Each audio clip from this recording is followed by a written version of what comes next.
সুপ্রিয় দর্শক, আসসালামু আলাইকুম। দেশ ও দেশের বাইরে থেকে যারা আমাদের পেজে চ্যানেলে ভিডিও দেখছেন, সবাইকে স্বাগতম। নতুন হয়ে থাকলে আমাদের চ্যানেলটি সাবস্ক্রাইব করে রাখুন এবং লাইক দিয়ে ভিডিওটি অবশ্যই শুরু করবেন।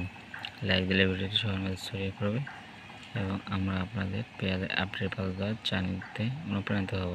তো আজকে হচ্ছে রোজ সোমবার, ঈদের দিন। তো আজকে দেশের বাজারে কোথায় কত যাচ্ছে পেঁয়াজ বাজার দর সেটা আপনাদের জানিয়ে দেব। পেঁয়াজ, পাট এবং অন্যান্য যা ফসল, কৃষি ফসল, এই ফসলগুলোর দাম জানিয়ে দেবো। তো আজকে যারা ভালো মানের হালি পেঁয়াজ, খাবার হালি পেঁয়াজ, সেটা বিক্রি হচ্ছে 1300 টাকা করে মন। ও ভালো মানের যেটা খাবার হালি পেঁয়াজ সেটা বিক্রি হচ্ছে 1300 টাকা করে মন।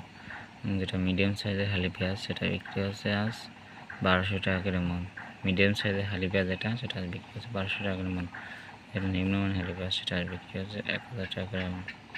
এটা নিম্নমানের হালি পেঁয়াজ সেটা বিক্রি হচ্ছে 1000 টাকা করে মন। এবং রসুনের বাজার দর 80 থেকে 90 টাকা করে কেজি চলতেছে খুচরা বাজারে। তো পাটের বাজার দর সর্বোচ্চ দরে ভালো মানের পাট